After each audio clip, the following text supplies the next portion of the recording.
Pakistan.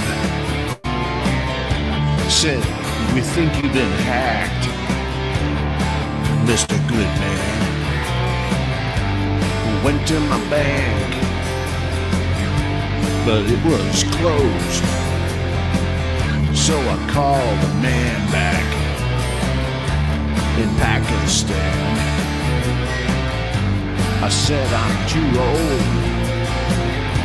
I don't understand. He said, that's okay, I'm here to help. Just send me through all your details, Mr. Goodman. Now I can't afford my rent, and I'm too old to live outdoors. I thought I was Australian, turns out I'm a dinosaur.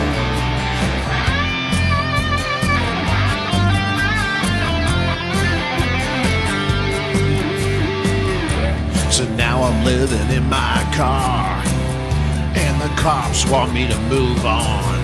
And I want to, but I can't afford the fuel to travel very far. Went down to Centrelink, where the nice woman said, your situation isn't seen as dire. Perhaps call us back in a couple of weeks when you've been evicted from your car.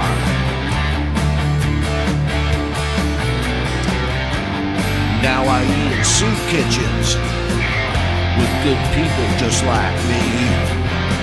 We thought we were Australians. Turns out that we're dinosaurs.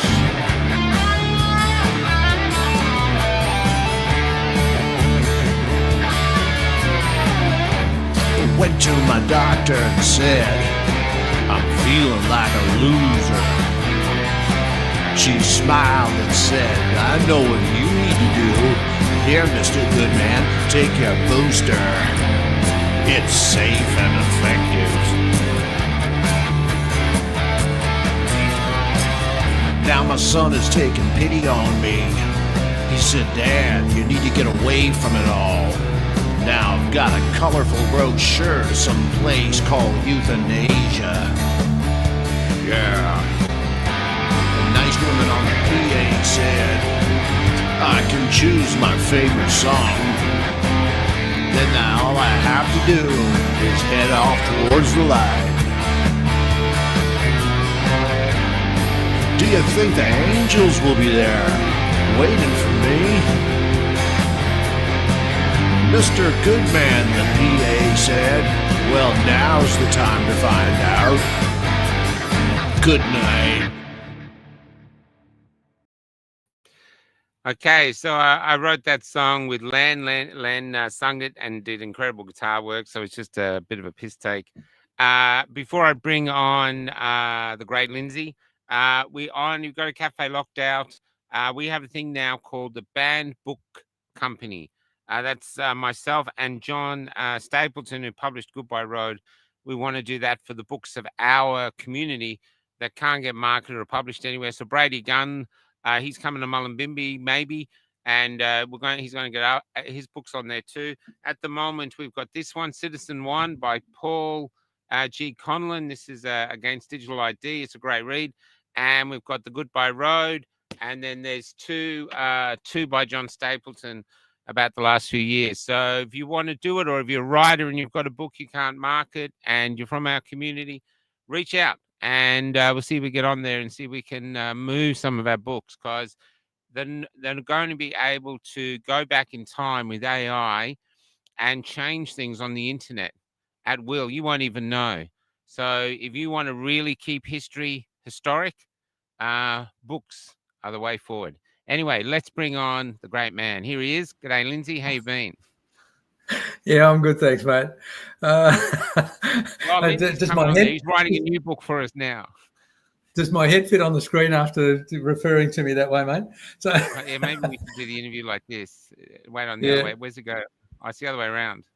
Oh, it should be the other way around. Go this way. Hold on. Okay, we'll do it that way. I am.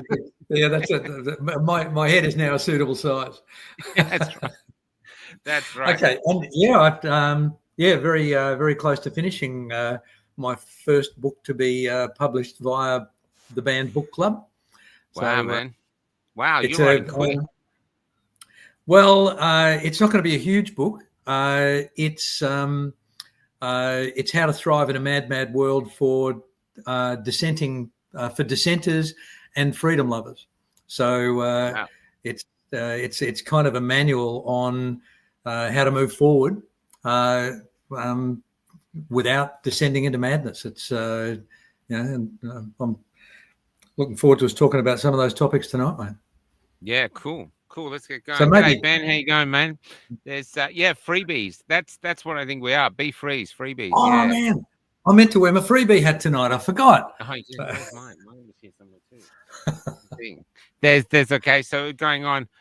So like I said, we're in Lismore and we're heading to Mullumbimby. Anyone wants to come? They've got a 3-day at the showgrounds. It's just our mob just hanging out. It's like a modern day corroboree, just with white people. And so what are we chatting about today, Lindsay? You didn't get to any of it last time, so it's your show this time. Given that you've swapped us around, out of the corner of my eye, I can now see the comments, and I'll try and not get too distracted by them. But Ben has just said it's therapy time. Thank you, Ben, but it ain't. This is not individual therapy. This is me talking around a campfire with a mate, and there might be some psychological stuff. I've got to get him on at some point. He's a great guy. Yeah, awesome. So one of the things that's been really impacting me more and more as the last 5 years have unfolded is I feel like I'm in a state of grieving my own naivety. That I look back on the first 70 years of my life, and I feel like a moron. I make a reference to this in one of the opening comments in one of the chapters of this new book, that even though I had ample evidence and ample awareness of the fact that politicians lied, that institutions were either incompetent or corrupt or captured, even that I knew the world was a malevolent place, I still had the every person's faith in the overall structure, that it would be self-regulating and self-righting. And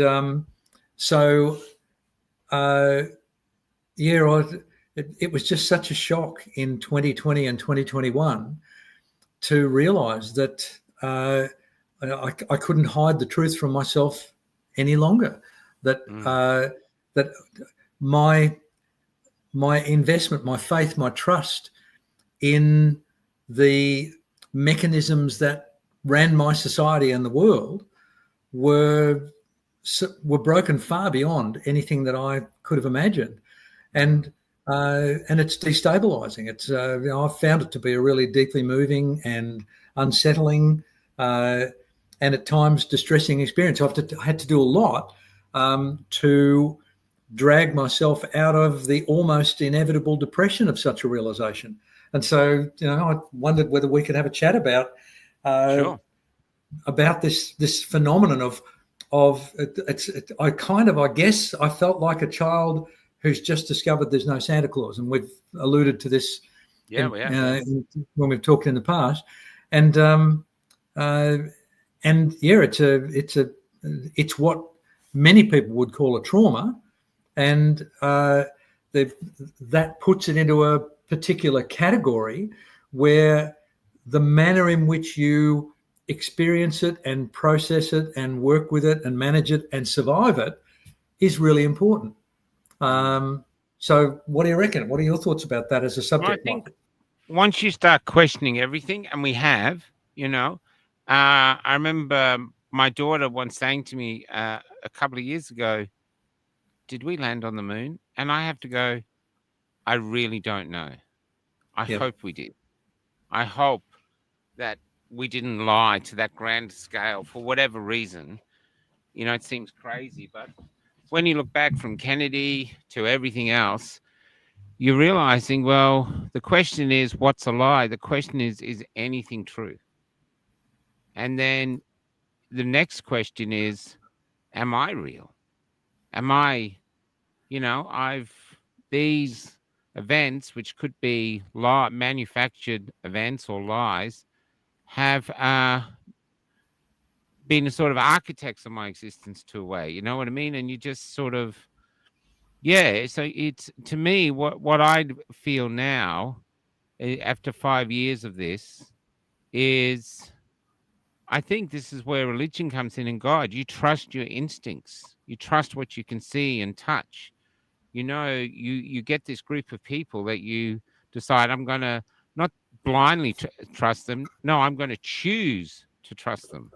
I'm going to take an act of faith in these people around me and trust them, like yourself, like Kelly, like Bill, like so many people in my life. And here we are. It's almost like maybe this is what it's like leaving the Matrix. Everything's a lie. Mm-hmm. And so you've got to go through this process of finding out, okay, well, what isn't? What actually isn't a lie? And that's I've not considered it from the Matrix philosophy, and that's a pretty big leap from where my head's at in terms of managing this stuff. But I think it's worth considering. My heart goes out to people who believe in nothing, atheists, nihilists, people whose rational brain tells them that if they can't see it, touch it, prove it, identify it, own it, whatever, that therefore it can't be real. You should not believe in it. So therefore they believe in nothing. Now, my take on that is that they are actually taking on a completely different faith. I've asked atheists to prove to me that their belief that there is nothing is true. And I've asked that question of many atheists. And their response is to attack organised religion. Now, I think that's a fair target. I don't believe in organised religion, but I believe in some form of faith which allows you to try and become a progressively better version of yourself. Now, I can't explain why we only get to live about 80 or 90 years, but that's a long time. And the number of people I've met, I remember the first guy I ever met who'd been in the same job for 20 years. And he was introduced to me as a guy who had 20 years experience. And it took about 2 weeks to realize that he actually only had 1 year's experience, but he'd had it 20 times over. Now, I don't believe that's what we're put on earth for. I think we're put on earth to be doing what we dissidents try and do, which is to legitimately question things that are worthwhile questioning. Now, I don't particularly need to question whether gravity is a thing or not, but I accept that gravity is localized. Gravity only exists while I'm standing on this planet. I've only got to go, 20 or 30 kilometers straight up. And now there's no gravity. My faith in gravity now lets me down. I'd probably be space sick or something horrible. So I think the idea of investing in something is better, to me, now I'm not saying that you can't have wonderful atheists. My father was a wonderful atheist. However, he was an atheist. What, right to the end? Oh, to the very end. And I don't know, I may have told you this story privately, but as it turned out, it was only about 6 months or so before he ultimately died. And he and I had many really great philosophical discussions and disagreements. He was an incredible man. And in this instance, I brought up the issue that I believed in something and he believed in nothing. And, he came up with the usual atheist response of, well, the onus is on you to prove that what you believe in actually exists. And my response was, unfortunately, the proof to the pudding is has to wait until we die. And Dad, if your atheist beliefs are the right ones, neither you and I will ever know that you were right. because the moment of our death will instantly bring oblivion, and whatever it is that's made us during our lives will have evaporated, and we'll go back to ashes, dust to dust.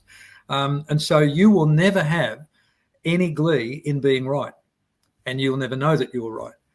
But even if I'm only 100th right or 1,000,000th right, the moment of your death is going to be a revelation, and you're going to feel like a moron. Well, And do you know if... Oh, sorry, finish. Since I was going to talk about it's a measure of my dad that he good-naturedly laughed and accepted the philosophic reality of my argument that he could not refute. And he said, the only thing I can promise you as a result of this argument is that if you are right, I hope you have a good 30 years after I die to give me time to develop a good enough apology. And so, every time I think of my wonderful dad, I think of him knowing what the truth is. And I'm looking forward to that apology. It's going to be a doozy. There's I can understand as a young person being atheist, and because you're questioning everything, and it's very logically, it's very easy to become an atheist.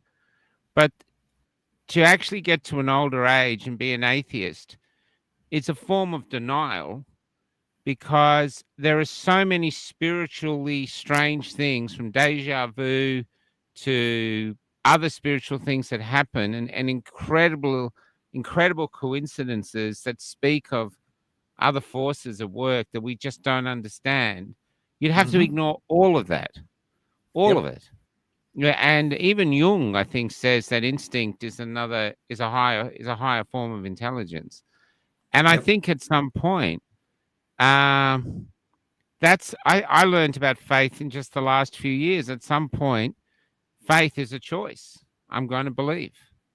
And if I'm wrong, well, I'm wrong, but I don't feel it, and I'm going to believe.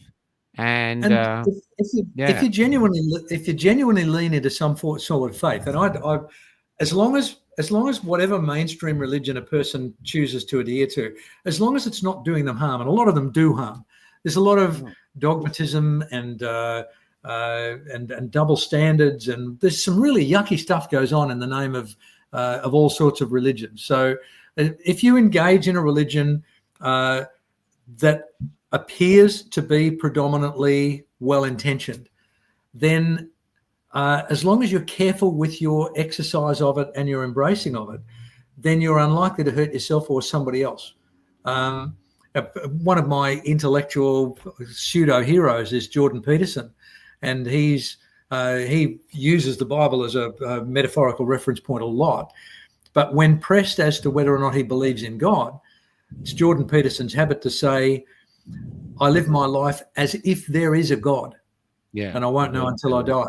Now, if that's what faith brings to you, if you live with the belief that something bigger and more important than you exists, and that there may come a time when you have to be confronted by that thing, and you see your own life with relatively perfect clarity, if that's the way if you live towards that moment, then you will run more risks of doing the right thing than you will run risks of doing the wrong thing.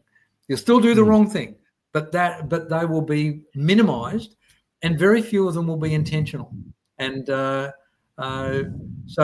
but if you've made the comment about young people being in denial, which leads them to some form of atheism, I think accepting your own ignorance and fallibility is the equivalent of what we were loosely chatting about tonight, this loss of naivety. Adolescence is a time of incredible, understandable arrogance in most young people. If you look at the evolution of the average human being, we take in the order of 30 years to ripen as an individual member of the species. Now, during that time, we have to do an awful lot of developmental stuff. And adolescence is a time where, at about puberty, our intellectual capacity is kind of maximized. That if you look at a 13 or 14-year-old, they have got their absolute maximum serving of intelligence at that moment in their life. Now, intelligence is not evenly distributed across the population. Some people are more intelligent than other people, and there are some environmental factors, but they're relatively negligible. The major factor in your intelligence is your genetics, and so nobody chooses to be highly intelligent or of lower intelligence. It's just what you're born with. And your objective, you deserve to then try and utilize what you've got the best you possibly can. And I've met truck drivers who are mind-bogglingly intelligent. My father never got past year 9 at school and was among probably one of the most intelligent people that I've had the privilege to share time with. And I've taught at university alongside some of the stupidest people I've ever met. Oh yeah. So I have no doubt. What was that? I have no doubt. Yes. Yeah. And a lot of them had a lot to say over the last 5 years, by the way. So well, look at our past. Look at, say, Harry Butler. Harry Butler was a beloved biologist, but he wasn't a biologist. Yes. You know? Yep. He just did it himself, but he had a passion to learn. Same with Steve Irwin. The one great thing that really leads towards greatness in some field is a passion for it. And if you're just going to university going, oh, what am I going to do? I'll just do this. No matter how long you're there, you're not going to be able to compete with the person who passionately wants to learn this stuff. You know what I mean? Yeah. I think there was a time in history where universities were places of learning, and there's a difference between educating somebody and helping somebody to learn. And this could be me just being a curmudgeonly old fool, but I remember my university years of nearly 40 years ago incredibly fondly, because it seemed to be a place of learning where questions were, by the majority of the faculty, encouraged and respected. I remember going to one of the beleaguered academics that was trying to drag me through university, and I'd just done an exam, and I was convinced I was going to get a high distinction for this exam, and I just barely got a pass. And so I went and knocked on this really impressive woman's door. Her name was Evelyn Morganroth at the time. She may not be alive anymore, but she was an awesome person. And I explained my dilemma. And I said, my problem is I don't know which half of the exam I don't know. All I've got is a mark saying that I didn't know 50% of it. And with incredible patience, she stepped me through the exam, and she was generous and humble enough when she would say, you've said this and it's wrong, and I questioned it and said, what about in this situation? She would say, I hadn't thought about it that way. Now, I came out of that room with about an extra 25 marks on that exam. I went from just a pass to at least a credit. And to my amazement, at the next lecture she gave, she presented everybody with their new grades, that she'd actually gone back and regraded everybody's paper, and everybody's marks improved. Now, that is genuine academic integrity. That's somebody she was a force of nature. She was incredibly strong-willed. I'll tell you who she reminds me of, Gigi Foster. She's great. Fiercely intelligent, incredibly confident, but also with that lovely softening of humility, the willingness to be wrong. She's just, so that's the arena that I grew up in. And so that means, I say, getting back to, sorry, I'm drifting a bit here, getting back to the adolescent evolution. If you've got your maximum capacity of intellect, but you've got almost no data to exercise it on, and let's face it, by the time you're 14 or 15, you might know the names of your favourite footy heroes, you might know the words to a few pop songs, and you might be able to play a first-person shooter game. But as far as the rest of the world, you know nothing. And yet you've got this incredible intellectual capacity, and because of your ignorance, you are naive about your own ignorance, and that leads many adolescents into being unjustifiably arrogant, because they are brilliant debaters. If you've had to share Anyone who's shared a Yeah, they house are. with a They are brilliant debaters. My son was absolutely. a brilliant debater. You'd That's get, he because was so good. they've got raw intelligence. It's unfettered by Yeah. the restrictions of knowledge, and so Yeah. they can see the other side of the argument in order to undermine your argument. And it's just brilliant. But their confidence is based on ignorance. Yeah, that I get. I just want to go back here for a second, though. In sympathy with the young people, what happened to me is there are holes in the Bible. Like Adam and Eve got Cain and Abel. Cain killed Abel and went off and married a wandering woman. I remember in grade 1, I asked the nun, put my hand up and said, "Where'd she come from?" As a storyteller. You missed out character development here. The only woman is his mum. Anyway, she got really angry. I think I've said this before and said, "Oh, you idiot little stupid little boy. Wasn't one, and see like, huh?" And so they can find it. But as I got older, what I realized, it wasn't that it was a lie, but as mere humans, I don't think I have the capacity to really comprehend what God is. And Totally so agree. we actually go, what God is, we can't comprehend that. So we construct a version that we can comprehend. So he looks like us. We get that. Okay, yeah, I get that. And so this will get me in a lot of trouble with a lot of people here. But I think a lot of the Bible stories are written that way. And if you go in history, God's actually evolved. You know what I mean? As our society has evolved, God's evolved along with us. That we used to have the Greek gods and the Roman gods. Roman gods. I think the first Celtic god gods. was mermaids. I think some historians said they think mermaids was the first thing. So God's evolved, and I think God will continue to evolve. I know when I had Hoodie on, I put a theory to him, one of mine, that maybe Well, not the God's goldfish imperfect. theory. Yeah, maybe God's imperfect because perfection is a destination, and this universe seems to be continually growing. And if it was perfect, it would have stopped growing. That's it. It's reached perfection, and you would be perfect, and I would be perfect, and we're not. And so, to me, I think it's not that we're not perfect; we're perfectly imperfect because that allows us to grow. That allows us free will. Exactly. And so that's what I was trying to get across. But people go, "Oh, God's perfect. Everything's in control. Nothing." And you realize, but if it's perfect, if every single thought you think is preordained, if you watch a leaf fall out of a tree and that's actually written in the script, the angels can go, and the leaf's going to fall out of the tree. 1, 2, 3, go. Good. That's.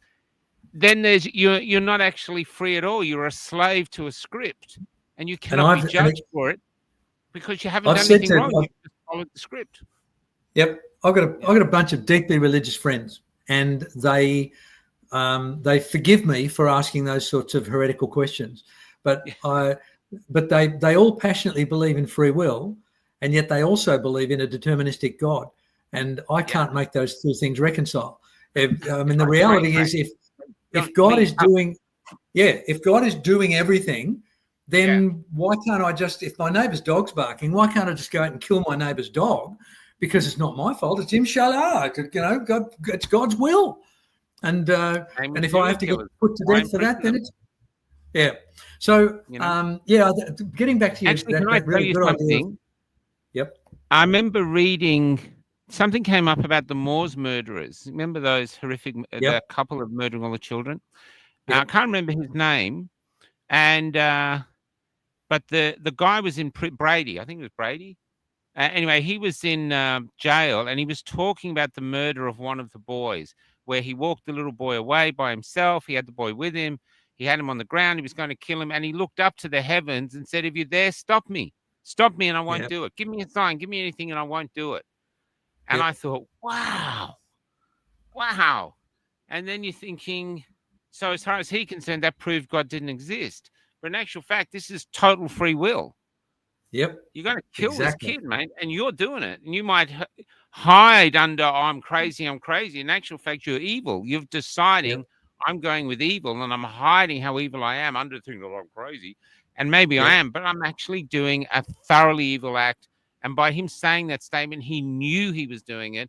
and there must have been a dark pleasure from inflicting pain, and he was going to pleasure himself in that dark pleasure, and that's Yep. what was happening, And so Getting I don't know. These are just things that interest me on that. You know what I mean? Yeah, and I think they're worthwhile things to consider both philosophically and psychologically, because I'm a fairly strong believer that we should do our best to take responsibility for our own actions.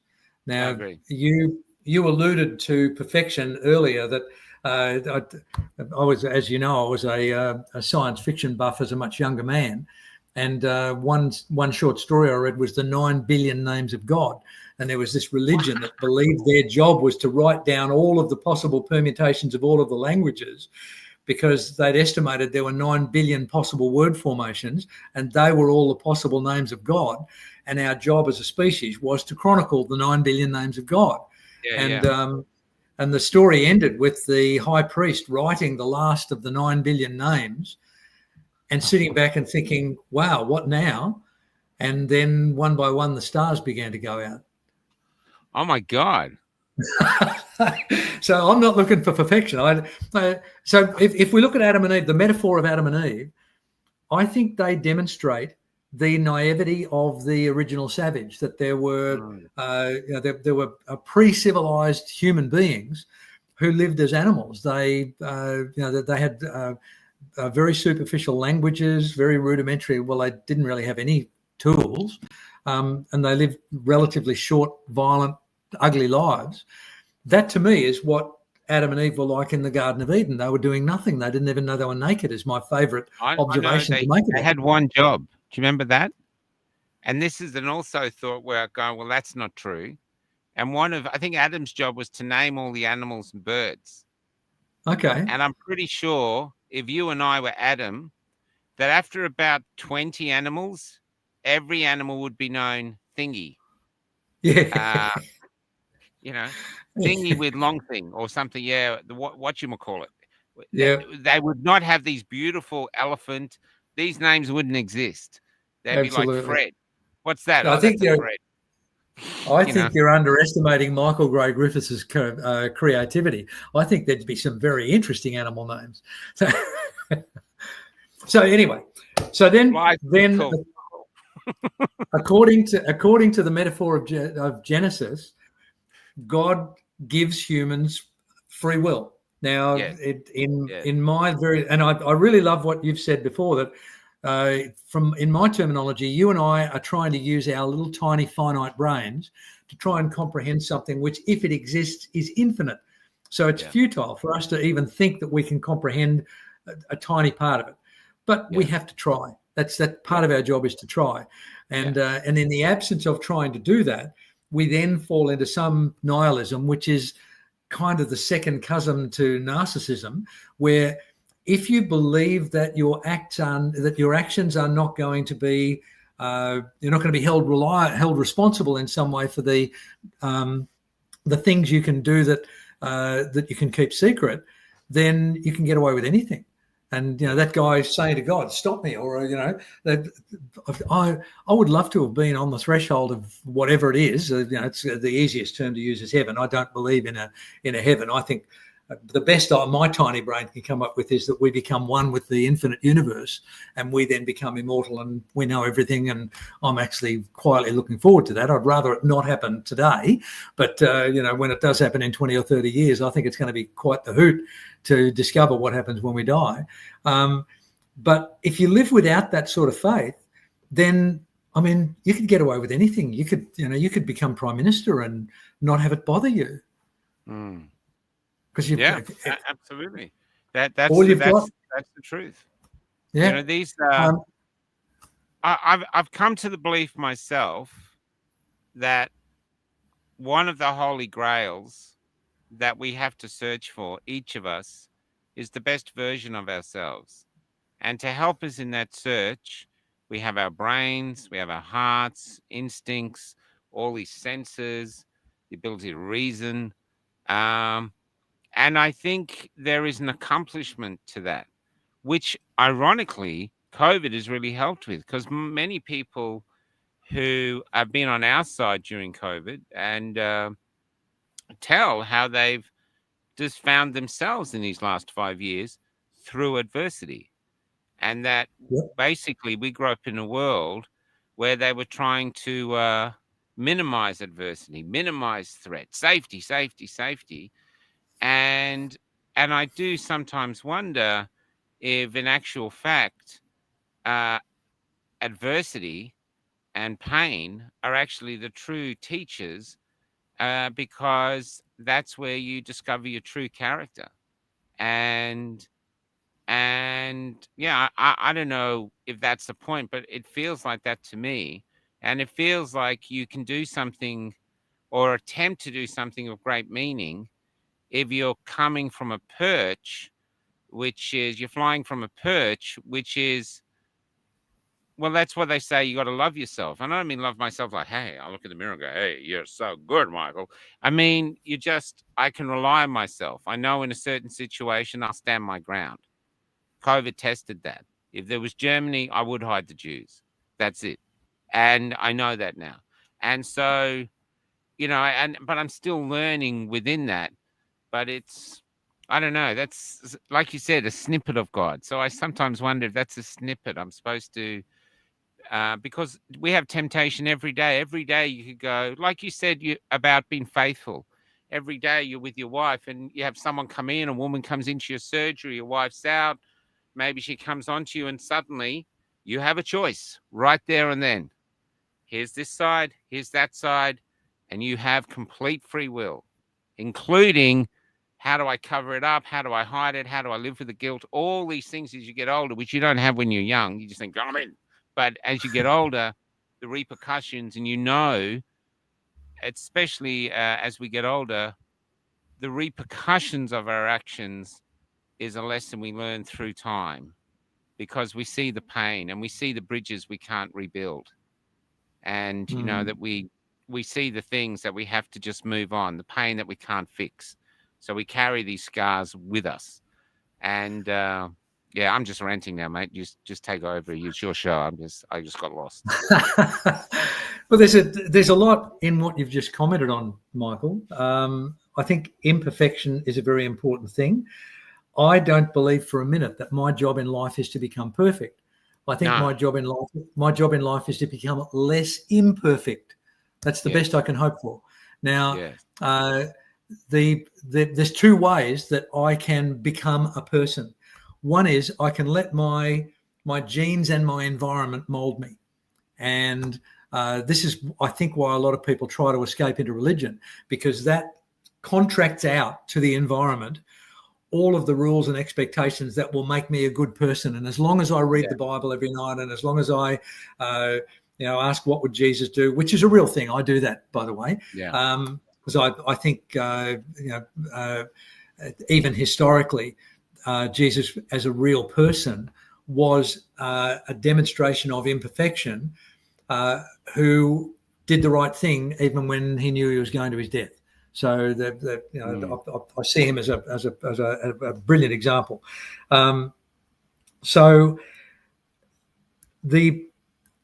If you surrender the development of your own personality and behaviors and self to your genes and to your environment, then you're not actually taking any responsibility for it. You are an accident of your birth and your environment. And that's what I think Adam and Eve were like. I think they were accidents of their birth and their environment, and they didn't sin because it hadn't occurred to them to sin. And I agree with you saying that God is not perfect. I see God as an infinite thing, and that means there's got to be room for infinite learning. There's got to be stuff that, that if there is some sort of entity, then it doesn't know everything either. It's, it needs its own eye to help it. Sorry, that was a bit of a facetious aside. No, this is, I've actually got something connected to this, to a song I just wrote called Mary Magdalene. And we've grown up with Mary Magdalene just being a prostitute that Jesus forgave. But if you actually look at the scriptures that have been hidden from you, Mary Magdalene was actually the companion of Jesus. Some say maybe even the wife. And she was also seen as the feminine face of God. and she was also seen as someone in her, and she has her own Bible, and I've been learning this over the last few years, and in her Bible, she talks about the power within, that the real power is within you. And so you don't need to follow these religions, because it's like, the altar is within you. And they they believe that the church, as it got bigger, needed this gone because they couldn't control the masses if the masses didn't need them. So they had to put out a narrative that you need us to get to heaven. We're the gatekeepers to get to heaven. You turn up to church, you get christened, you get baptized, whatever you get, and then you'll go to heaven. Where she was saying that's not the case, and so they couldn't destroy her, but they basically besmirched her that way. And then I showed a couple the other day. I brought up the Last Supper. I said, look at the person next to Jesus. It's in that the Da Vinci Code. That's a woman. I'm sorry. He was a great painter and he didn't screw up. It's not a trans, not a feminine boy. That is a woman. And yet she's been in front of us all our lives for thousands of years, or hundreds of years having the painting. It's been right there and none of us saw it. Right in our face. None of us saw it because we knew, they're all men. They're all men. That's what we saw. The filter of their lies didn't allow us to see that right next to Jesus, and the way they're sitting like this, that's a woman. They're playing probably footsies under the table. I don't know. But the thing is, this means what's true. I believe the Catholic Church might have come from goodness, but it has good people in it, but its main thing is generating money and holding on to its power, and they do not care for people from the upper echelon, down the priests and other things. I would say yes, but this is why I think people are moving away from these big religions and looking for a more small community-based relationship with God. Yeah, and I think that notion of the answer is within us, not within our environment. I think that's a fairly important thing to keep in mind. But getting back to the denial issue that we've touched on a couple of times tonight, I think the hubris of adolescence, when it exists, is based in denial of ignorance. I think the hubris of academia and the ruling class is based in an ignorance of the meaning of life. They've corrupted the meaning of life into what was Dean Martin and the other guys, the Rat Pack, and their motto was "He who dies with the most toys wins." Yeah, what a nihilistic way to look at the world. But if we dissidents are more comfortable with facing the unknown and the unpalatable than people who live in denial, this is a really hard gig. It makes us a peculiar breed because we see most things with a tinge of paranoia. We've learned not to take things for granted. We've learned that the trust is something that needs to be very selectively given to other people, that it has to be earned by them before you give it to them. Now, instead of that making you an untrusting, difficult person, it just makes you a bit skeptical. And, when someone says, well, you believe me, don't you? And you say, well, I haven't caught you lying to me so far. Now, I've said that to many people, and they've said, so you're calling me a liar? I don't have any evidence to call you that, but I've only got scant evidence to prove that you're not. So at the moment, I'm on the side that you're probably not a liar, and I really want our relationship to continue that way. And they say, well, what if I have to lie to you? And I say, well, then you'll be a liar, and it won't be my fault, it'll be yours. Yeah, well, that's right. It's not your fault. It's their choice. But at that point, and that itself brings us back to the meaning of truth, and this is a big subject. On the rare occasions that I somewhat uncomfortably am called upon to give expert evidence, and touch wood, it hasn't happened in a number of years. But when I'm called on to give expert witness as a psychologist, they come up and they say, do you swear to tell the truth, the whole truth, and nothing but the truth? And I always respond, I do to the best of my ability. Now, to my amazement, no one on the bench has ever said, why did you add that proviso at the end? They've never asked. Because if they did, I would tell them what I think of their ridiculous promise. They're asking me to promise to tell the truth as if I know what the truth is. All I know is what I've perceived and recollected. They want me to tell the whole truth. I know for a fact that I do not know the whole truth. I know a tiny bit of it. And 100%. Then they want me to promise that I'm going to speak nothing but the truth. Let me ask you a question, Michael. This is a question I've asked of almost every intelligent person I've met. Inside your head's a database, right? Mm-hmm. And it consists of probably millions of bits of data, correct? Mm-hmm. Is it possible or probable, or both, that some of those bits of data are incorrect, Michael? I would say most of it. No,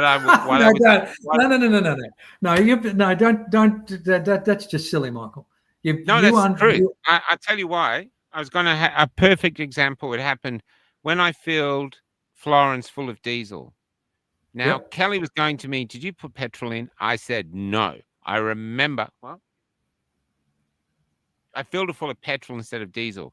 Now, Kelly said, did you fill it full of petrol? Did you put petrol in? I said, no, absolutely. I stood my ground. Then she called the place and they looked on the CCTV camera and I put petrol in. Yep. And I still had to go because my head still believes I didn't. But I did. They have the evidence. And Michael, in that moment, you were speaking the truth according to your database. That's what I was going to say. That's 100%. So, and this is why my memories, why I said what I said, and I mean it. What I know is if you have a broken piece of glass on the beach, you leave it one day, it's sharp, it could cut a kid's foot. You come back in a year, it's no longer transparent and all the sharpness is gone, and it's actually like something a kid could hold, and it's, oh, look, I got this lovely piece of glass, but it's completely safe. That's what my memories are. I could not, with any honesty, tell you that any of my memories are 100% true. I think time has done to them what time does to glass on a beach. I've often thought that. I agree with you, Michael, but I now have to. Do you remember the greatest compliment I can pay a person, and I've paid it to you a number of times? No. You're a weirdo, Michael. You're an unusual human being. Yeah. You've evaluated the fragility of your own database, and you've taken responsibility for it, and you've said, "Wow." And now I think this is what leads many of us to be dissidents. That we recognize that our database is potentially flawed. And that's why I won't promise to tell the truth, the whole truth, and nothing but the truth, because I know that I can't do any of those things. By the way, if they ever ask me what I'd rather swear, I would rather say, I swear that I will not intentionally mislead the court. I think that's 100 times more powerful than this truth, the whole truth, and nothing but the truth bullshit. Yeah, that's good. Because then if I intentionally mislead the court, that's real perjury. But what you're talking about of swearing to Kelly, I did not put petrol in that. I put diesel in it. You were telling, you would have passed a polygraph. You were telling 100%. I remember the color. No way. But no, I was wrong. And okay. So maybe that was really, really interesting, you know. Now I'm going to again predict something. I think when that realization occurred, when the evidence of your truth being wrong, when it finally got through your defenses, when the denial was no longer strong enough to say I put petrol in, it was a really confronting experience, wasn't it? Mm. It was, because you made you question everything. And that's why we're dissidents, Michael, because we're willing to question everything. Ordinary people live in a world of denial. Up until 70 years of age, I lived in a world of denial. I still can't believe that I had this knowledge and it didn't tip me over into the dissident point until COVID. There was a doctor in Western Australia named John Holt, and he was very under the table. He was famous amongst terminal cancer patients. People would be told, we can't help you. We either send you home to die or we put you in the hospice, and that's the end of it. All we can do is minimise your discomfort and all the rest of it. These people were finding their way to this guy in Western Australia, and 85% of them were being 100% cured. And what he was doing, and I'm not espousing this as any sort of medical knowledge, I'm merely telling you what I observed on a current affair in 1994. This guy was exposing their bodies to low-grade microwave energy. And his very plausible theory was cancer cells are weak. They replicate much faster than our normal cells. That's why it can kill us. But that renders them susceptible to things like microwave radiation, where our normal cells can shrug it off. And so he was bathing these people in low-grade microwave radiation and successfully curing them. So I came across him on a current affair back when I used to watch mainstream television 20-odd years ago. Man, it's 30 years ago now. And they had him on as a bit of a cause célèbre. This is back when mainstream media actually looked for real stories rather than just what the Trusted News Initiative told them to talk about. And so they interviewed this guy, and at the end of it, Tracy Grimshaw said, we've contacted the National Health Medical Research, National Health and Medical Research Association. They're going to look into this. And so I kept watching a current affair for the 6 months that it took for them to come back and said, back to that story we had 6 months ago about Dr. John Holt.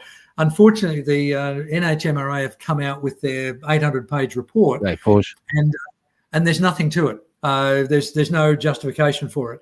But if you wanted to look at this 800-page report, it's on our website. So I downloaded it, and the first thing I looked at was the index, and I noticed there was an appendix in it, and it was studies precluded from this meta-analysis. And so that was and it was something like 20 pages, just 2 or 3 lines per study, and it was every piece of work that this doctor had ever presented they had excluded from the study.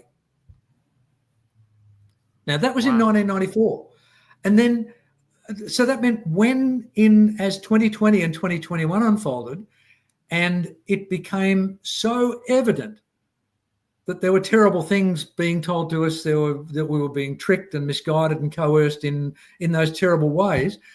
Part of me having my denial broken down, like you with putting petrol into Florence instead of diesel, part of that it had to break through my wall of denial, because emotionally I did not want to lose my faith in society. I wanted... there was a deep emotional part of me that wanted to trust these people. These are doctors and scientists and researchers and highly paid public servants. They can't all be bad. There's got to be 1 or 2 good ones amongst them. Possible. And the last 5 years have been a shocking, eye-opening, devastating realization that when there are those ones, they treat them the way they treated John Hall. Back in 1994, they cancelled them. And I don't know what difference it would have made to my life if at some point in that journey I'd have been able to break through my wall of denial and realise that, mixing metaphors left, right and centre, that the emperor wore no clothes, that it wasn't just because I'm a peasant that I can't see the emperor's finery. The emperor is actually naked. If that had happened to me in 1994 instead of 2020, I don't know what direction my life would have taken. I look at a guy like, I can never pronounce his last name, David Icke. David Icke, yeah. Yeah. The reptiles, the Queen's the lizard. Like, you believe him, that's it. And then he goes, the Queen's the lizard, and you're going, no. Yeah. So, what, like a blue tongue or a goanna? But many of the things...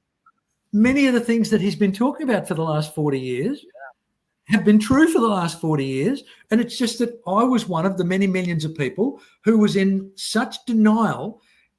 I had so much emotional need to support the status quo that I saw David Icke as a nutbag. And when he said the Queen's a lizard, well, there you go. What other evidence do you need? Now, just because he was wrong on that doesn't mean he's wrong on everything. Yeah, that's right. Broken clock is right twice a day. So I'm now probably a latecomer to this dissident community. I spent 70 years. I actually am going to prove you wrong. Yeah. We went through something almost as devastating as COVID that very quickly most of us knew was a lie, and yet it didn't change our lives. That was 9/11. Now, initially, we all thought World War III was happening, but there were so many inconsistencies in the story, especially Building 7 falling down into its own footprint, that the more you looked into it, you just had to watch one video, and the more you looked, you realized this didn't happen the way they said. There's something strange here. There's something doesn't make sense. But I'm so small. I'm in Australia. I'm living in Ipswich. These people are in another country. They've got the capability, maybe, to destroy three buildings in the center of New York, kill their own people. There is nothing I can do which is going to rectify any of this. So better to just shut up and we just go on with our lives. Same with the assassination of Kennedy. But everything was somewhere else and isolated. Port Arthur is another one. A lot of people becoming skeptical about Port Arthur. But COVID was overextension. It affected all our lives. And now it did affect your lives. 9/11, you knew it was a lie, but you could still go to work. You still kept your job. You could even mention in work you wouldn't lose your job at the staff room. And, but COVID was different. You suddenly say, I'm not sure COVID's real. You're sacked. I'm not taking the vaccine. Out of the family. Suddenly, we came to a crisis in which there was huge, huge consequences.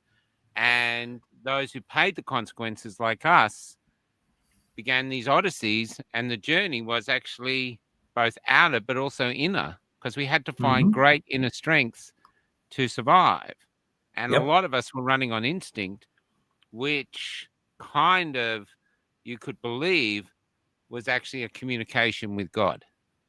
And so, we were just doing what we were told, just following a different letter. And I appreciate your attempt to rescue me, Michael, but all of those examples, 9/11, Kennedy, all of those things, I've only just recently started to open the door to those. No way. You believe the story? That's how powerful Kevin just fell down at it. Wow. That's how embarrassingly powerful my denial was, Michael. I mean, it's in order to turn around and tell all the lemmings that they're running the wrong way. There are huge costs personally, financially, and socially to doing that, and I'm genuinely confronted and embarrassed and grieving over the fact that it took me 70 years to wake up, and big, man. And so that means that's Sleeping Beauty stuff. Absolutely, and we are surrounded by people who haven't woken up yet.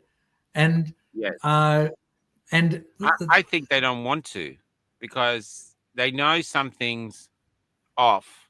They know something's right. It's something. I've got to interrupt you, Michael. Are you trying to tell me that they are exercising their free will and electing not to open their eyes? Is that what you're trying to tell me? Yes. Well, I don't believe it for a minute. They are doing willful blindness, I believe.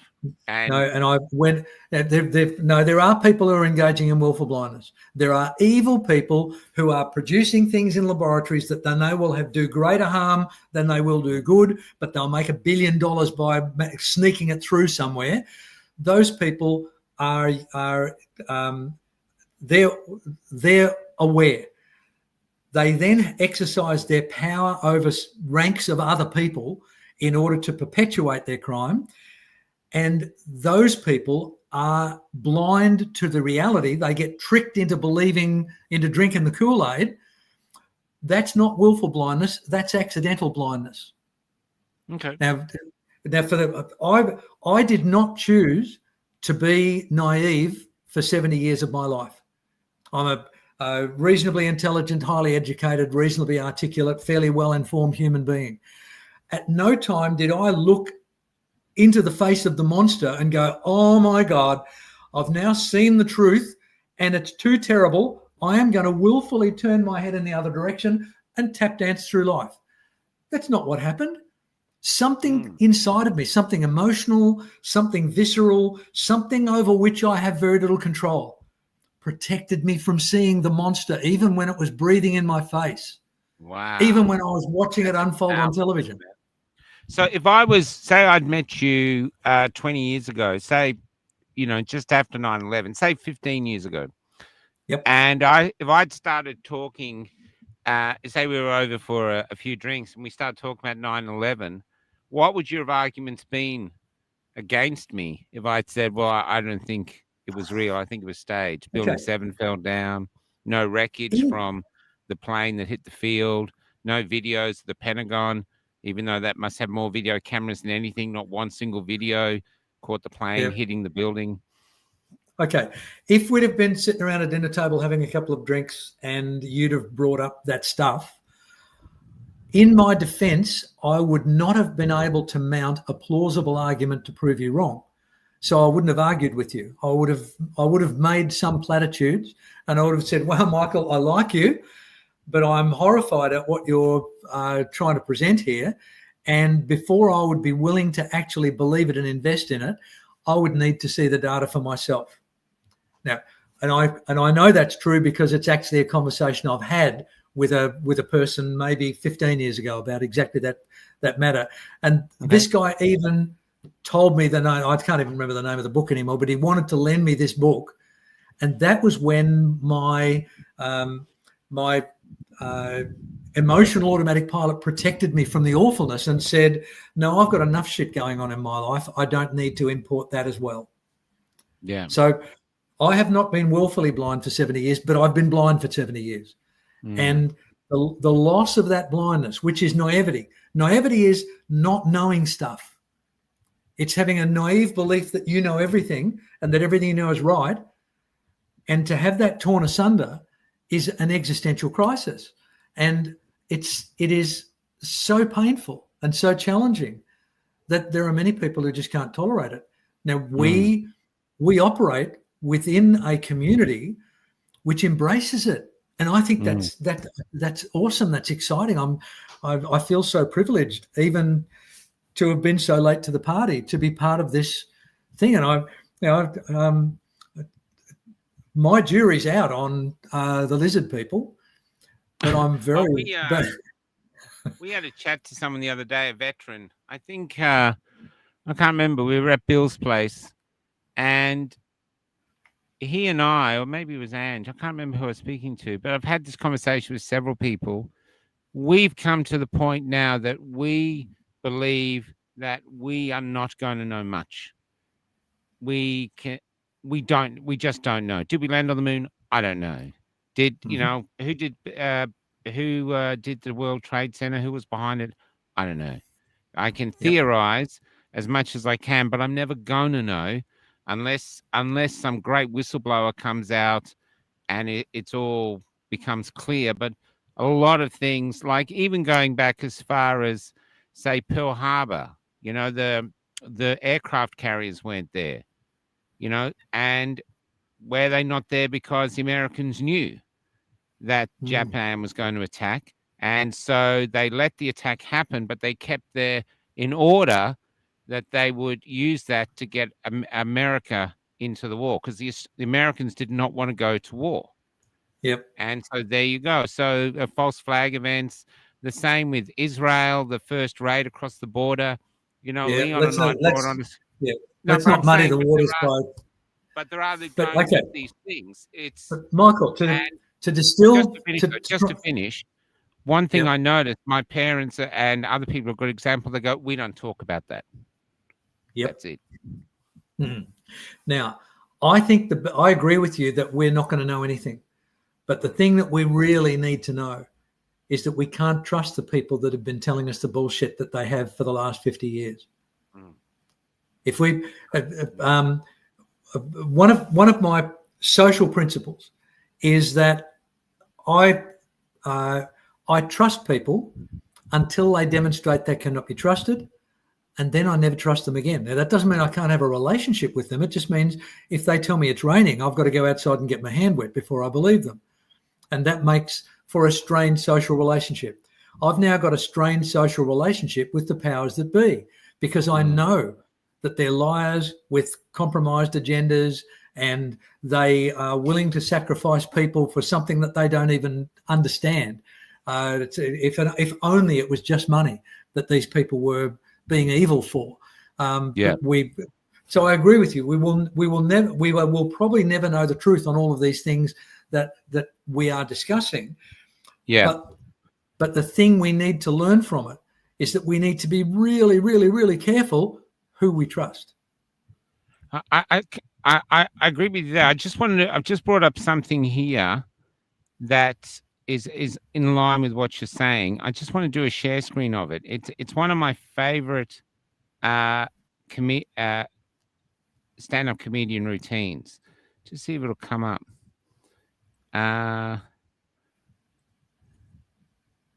Where is it? Okay, so I don't even see how I'll play it now. Here we go. How do you not believe in any conspiracy theories? I understand not all of them, not most of them, but you don't believe in any conspiracy theories?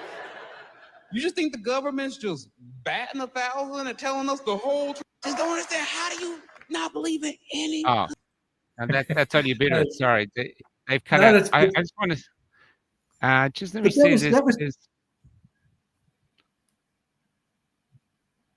I'll just So try while to you're get looking- it. It just missed out the great bit, but it's funny, but it's just so powerful. Watch this.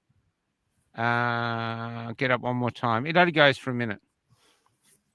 Conspiracy. We'll be fine. How do you not believe in any conspiracy theories?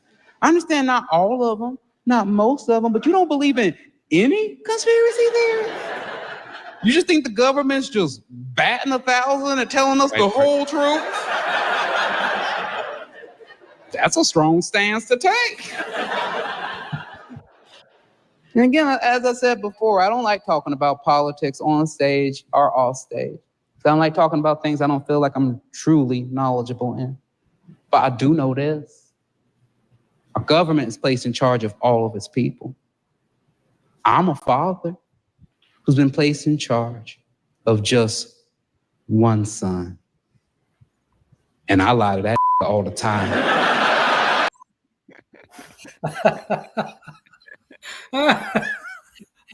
I think that's genius, man. man. I think it's genius. And Oh my God, that must be why my son's so messed up. I don't think I've ever lied to my son. It's yeah. I don't want to get into conspiracy theories. I really don't, because I actually don't. I've done that period. Now I'm more interested now. That little bit of humor was incredibly insightful, because now, admittedly, my personal philosophy is a fairly hard line one, that I only need you to lie to me once to know that you are an untrustworthy person. Now, that means, it doesn't mean I don't have some form of engagement and discourse with you, but it means I don't take your word for anything. So if you tell me something, I will then try and triangulate it. I'll look for one or two other independent sources of verification, and then I'll be reassured that in that moment, this guy who I used to trust, but he's lied to me, so I now can't trust him any longer. In that instance, he told me the truth. Now, there's no law saying that liars have to lie all the time, and that's the trouble. Yeah. When a good liar looks you in the eye and tells you a thing, you have no way of knowing whether that thing's true or untrue.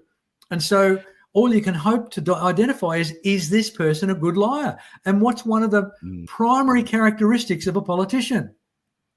Good liar. Able to sell Absolutely. integrity. Exactly. Yeah. If you can sell integrity, like you're not lying.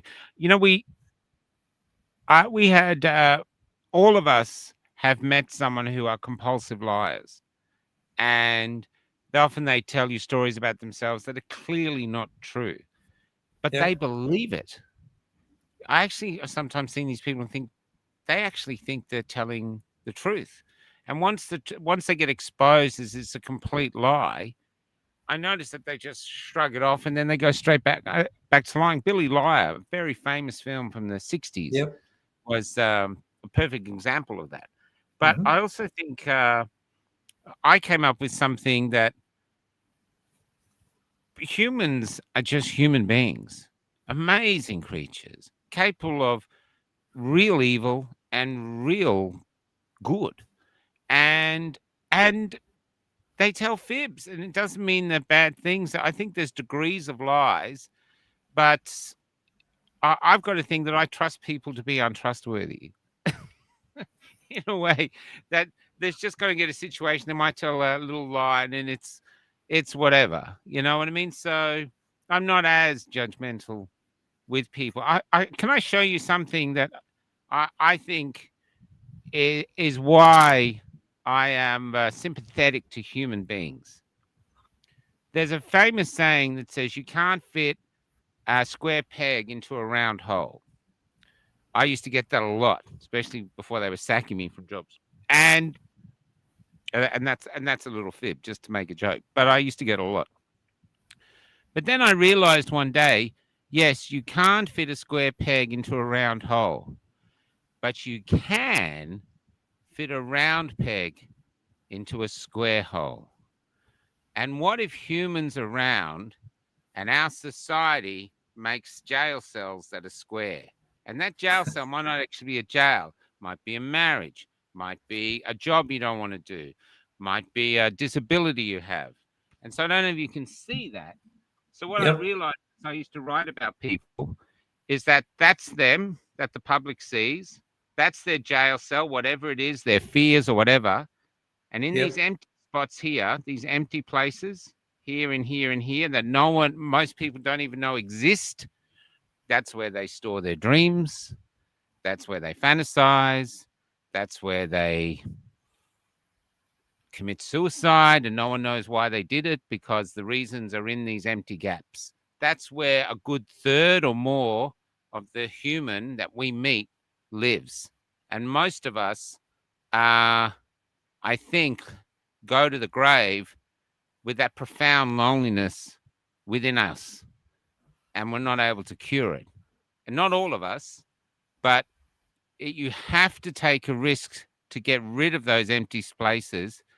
And the only way to do it is to risk making a fool of yourself, is to risk getting hurt, because that's safety. The price of safety is loneliness.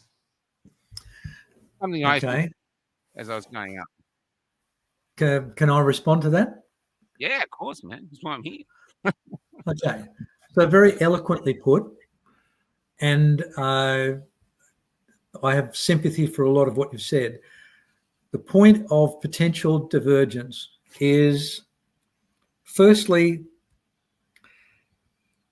the reason why we feel, I believe one of the reasons why we feel so alone is that, as the Bee Gees famously sang, we only have words with which to communicate. So if I attempted, you and I have met late in both of our lives. So even if we spent the next 20 years traveling Australia and spending every minute of every day talking to each other, sharing anecdotes and everything, you would not know 2% of what has happened to me in my 75 years. Exactly. Doesn't matter how much, there just aren't enough words and there isn't enough time, and I don't remember enough of it. So there are all of those limitations. Remember might not be real. Exactly right. Like putting petrol in instead of diesel. So I only did that once. Thank you very much. Yeah, I think you only need to do it once, Michael. I did it twice, and we have to have a very serious conversation. But So I get that in potential loneliness. However, I want to believe that that you can have relationships with people that are based on genuine mutual trust. Yeah. Now, but I'm going to use you and I as an example, even though our relationship is a relatively new one, Michael. I would like to think that you and I would continue this fostering relationship this building relationship that we're establishing, and I would get to know more and more and more and more about you. I would get to observe you on other podcasts, in conversations, at meetings, in many different areas, and my investment and insight in you would not be challenged, because I would see you acting in ways which were congruent with our shared values. Mm-hmm. I would see you in difficult situations where someone was threatening you or trying to trick you or trying to take advantage of you, and I would see you act in a way which added to the body of knowledge that I've got, which tells me that whatever this man's been in his past, all the evidence that I've been able to gather says that I can trust him. Mm. Now, that if we did have that proximity, if our relationship was able to flourish in the way that I've just described, I could see us becoming brothers in arms. I could see us becoming, close and dear friends. Now, I don't know whether we're going to get that opportunity geographically or opportunistically or whatever, but now that would mean that a bit of that inherent loneliness of the human spirit that you've just eloquently described would be made up for in a way by me having found another human that I gradually begin legitimate and robust trust developing. Now, what that means is that you don't have to know the little gaps and spaces that I've either misremembered or don't remember or don't think to tell you, because they're going to be relatively trivial. That if you did discover some peccadillo from my past, you would weigh me up in the scheme of things and say, well, it's a trivial thing. I don't need to judge him based on this thing, and our trust would not be eroded by that. Sorry, I'm laughing at a comment, not yourself. Okay, yeah. And there was a comment earlier that I happened to notice that I'll try and address in a minute. But now that's my understanding of the relationship I have with my amazing wife, Sarah. That we've been together 36 years, and I have. Now there are times when I've disappointed her, and I'm sure there are times when she's disappointed me. But I'm really good at denial, so I don't categorize and store those things, and I hope she doesn't either. But I know that I can trust her. Now that's a liberating experience. It's incredible. I feel fulfilled within that relationship, and I sincerely hope she does in return. So I think what you're talking about is everyday social relationships where we only get to see a tiny piece of the other person, and we don't have enough information or examples of their behavior to deeply know whether they are a trustworthy person from our perspective or not.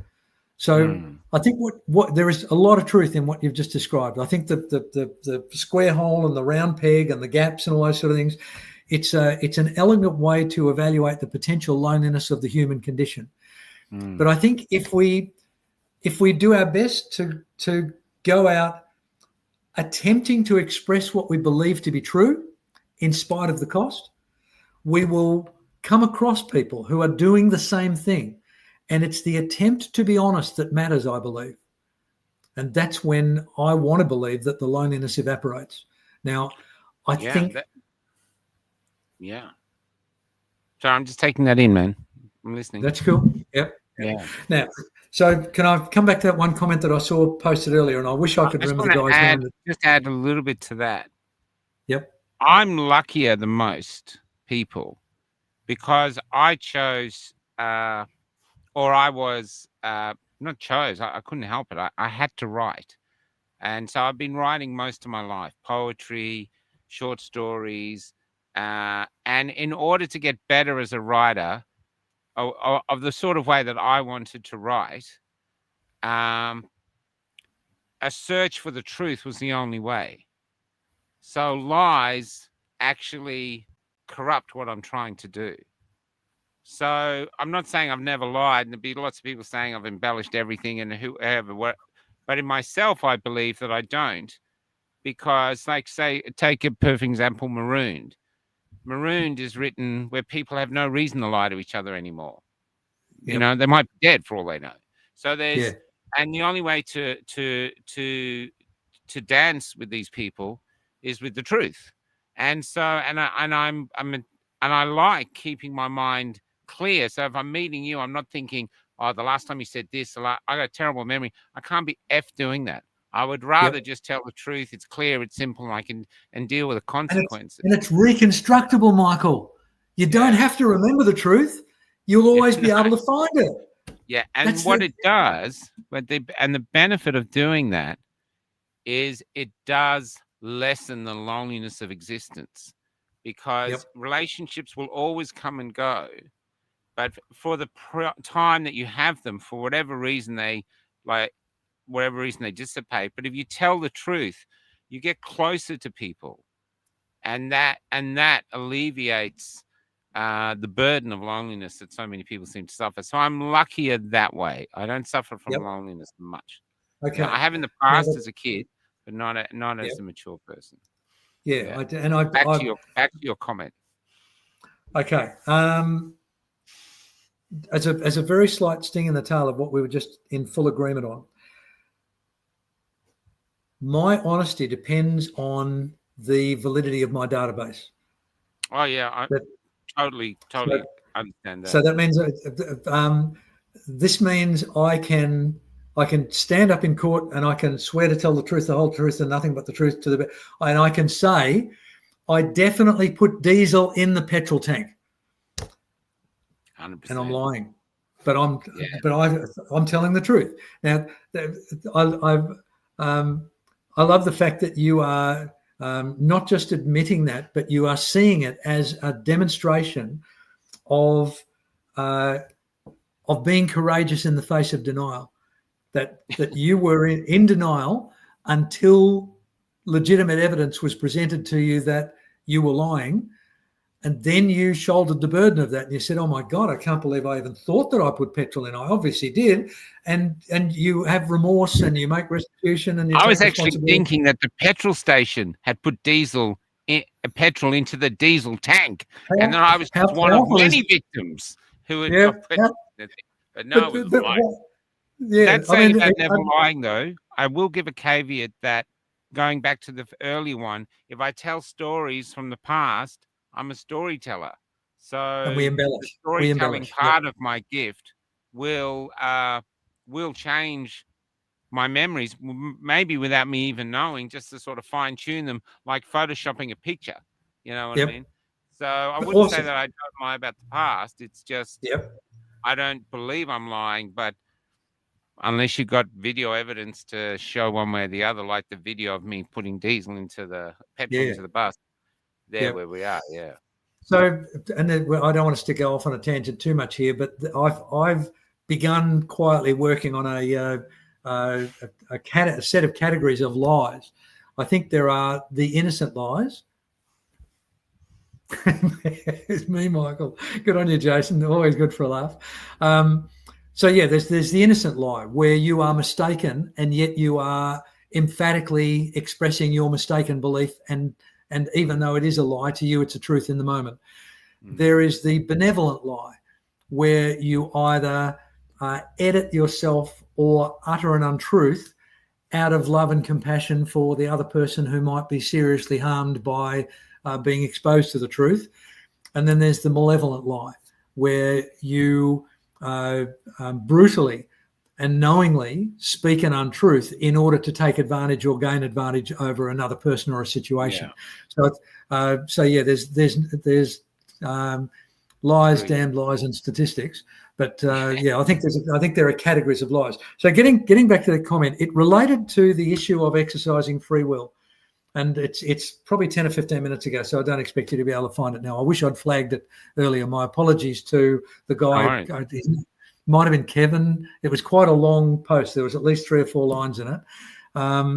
But in his post, he was referring to what I believe is the misconception that we more often exercise free will than we do act automatically. That's it. Awesome. Is it that people are willfully blind, or are they just exercising choices based on their own value system? There's at least 3 elements of that one sentence. Firstly, Martin, I believe the exercise of free will is extraordinarily rare. I think the ordinary human can go through their entire life without ever having to exercise free will. All they have to do is rely on their genetic or environmental programming, and that allows them to function meaningfully in an environment which sees that as satisfactory. The exercise of free will is potentially okay. So if I say 1 + 1 = 2, to give a puerile example. Yeah. Now, I didn't actually have to do any mathematics to be able to make that statement that 1 + 1 = 2, and pretty much everybody watching this will be in agreement with me. That's not me exercising free will. That's me knowing that the answer to 1 + 1 = 2. That's my programming coming up with it. Now, when I think about what I've said, that 1 + 1 = 2, and I get validating feedback, and I look for other examples and I go deeper into it, and I discover that 1 + 1 actually does equal 2, now I can feel good about having expressed something that even if I was exercising free will, I would have expressed it anyway. So, I think if people are looking back on their own good choices and their own valid statements and the things that they've done that are representative of their value set, if people are retrospectively patting themselves on the back for exercising free will, I think most of the time they're fooling themselves. They're actually looking back on their programming, having met their needs, rather than their exercise. Free will means where it's a real dilemma, where you are actually fighting your programming, where your programming thinks that 1 + 1 = 3. You know that everyone around you thinks that 1 + 1 = 2, and you are now in that Cartesian existential crisis where your brain is holding 2 competing beliefs, and that's when the only thing that can save you is free will. And free will means being willing to be wrong, but requiring proof before you'll accept it. That's that's a kind of pocket version of free will. I think that's why you and I would not have argued at that dinner table, Michael, when you started to tell me that 9/11 was an inside CIA job, that I would have probably... I don't know who did it. I just think it's my programming would have been saying this guy, in this instance, this guy's a nut job. And that's because all of my programming was telling me at the time, and kept telling me until recently, there is no way that anyone in government would take such a risk. I mean, how did Nixon think he was going to get away with bugging the Watergate Hotel? Yeah. He did it because he thought he could get away with it. No one would believe they could get away with a controlled demolition of 3 buildings in the middle of New York. Totally agree with you. It seems insane. That means my denial my denial was assisted by the legitimate incredulity of the belief that it was some kind of controlled demolition. Now, if it had not been for COVID, I would still be in denying disbelief that 9/11 was some form of dreadful plot hatched to make billions of dollars out of a war in the Middle East. But I'm now, my denial has been torn asunder. Mm. The only time I want to believe I'm in denial now is the next time I visit Egypt. Or not the next time, the first time I visit Egypt. That's probably why you had trouble with that play I wrote, The Apprentice Guide, Interview with an Apprentice Guide, because Yep. I tried to write it from their perspective, where they're good people doing terrible things for Yep. a ultimately good purpose. It's very Yep. difficult to write because Yes. you're making the guy likable. Sorry, guys, this is a play. If anyone wants to read or reach out to me, I'll send it to you because I'll never get on. It's too controversial. It's called, if you want to read Interview with an Apprentice Guide, let me know. I'll send it to you. I'd love your thoughts. But this is what I'll tell you, an amazing thing that happened with 9/11 in my life. I was in a staff room. There was about 30 or 40 people in this staff room, all mostly blokes.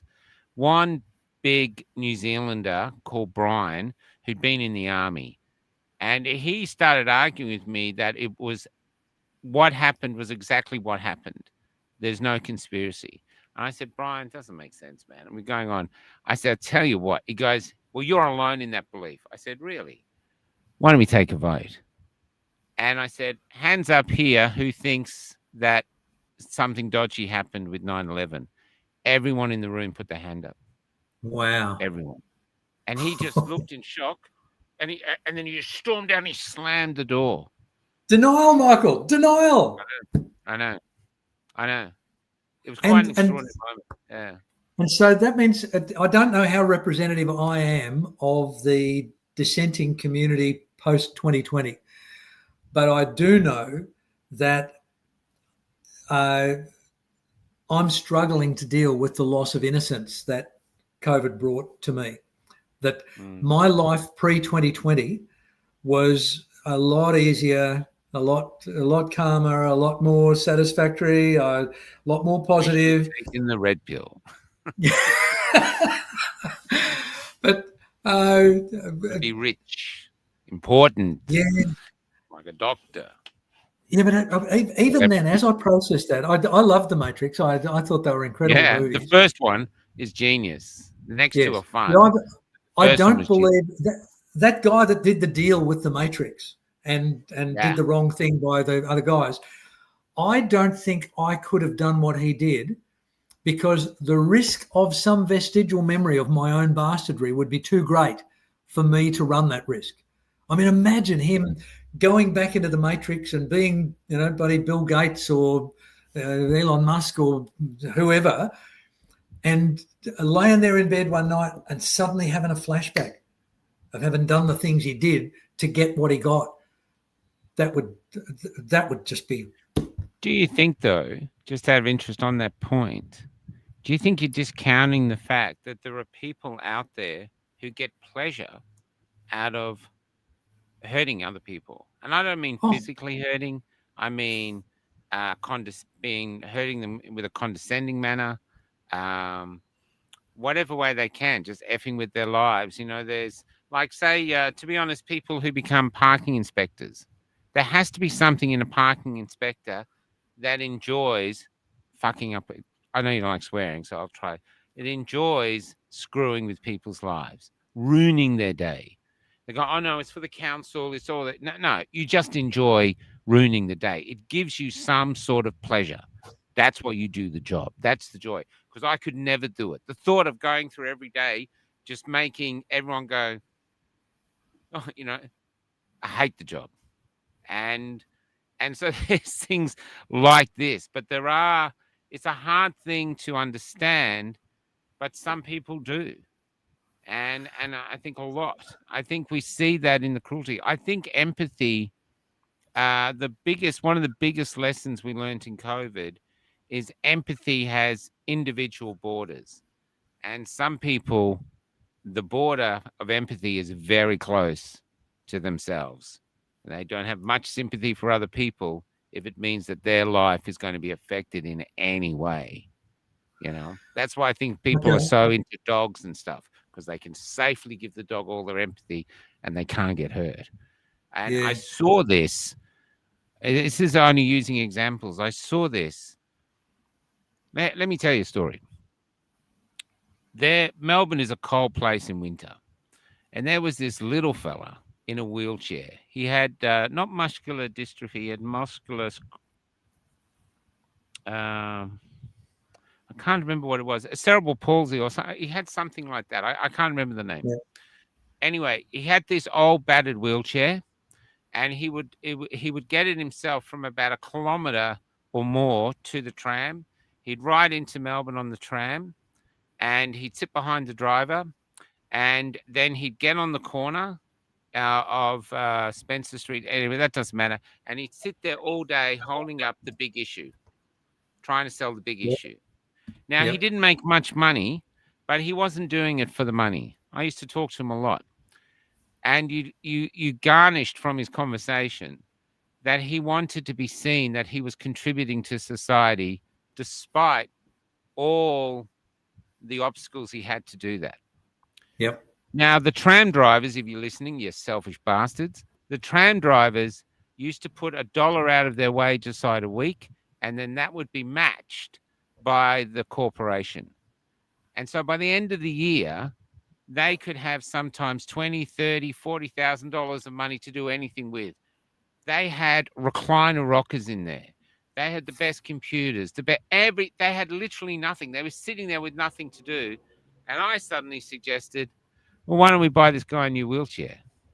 You know, it's falling apart. He's got no one. We all know him. You know, it's not even out. We don't even care about the money. We can't do it. Well, you know, maybe cost $5,000, $6,000 or $10,000 even. My God. And these men were loaded. They came to work in Mercedes and BMWs because the pay was really good. And they worked all the overtime they could get. They went ballistic at me. They even hold me up privately to go, there's people who care for people like those. They had no empathy. And the union leader at the time pulled me aside because I said I was going to do it. And he said, Michael, don't do it. And he goes, you're going to have your heart broken because you're going to uncover just what a load of assholes a lot of these guys are. And that's what happened. That's what happened. Then again, though, when one of the tram drivers got cancer, they came out giving loads of money. And to this tram driver, who's a gay guy, and they gave him loads of money, except I noticed all the drivers that were covered in gold crosses and talking about God and gold everywhere, they gave nothing. But the others, so it was really strange, you know what I mean? But they could not help this man at all. They would not. And I found that interesting. I don't know the answer, but I found it interesting.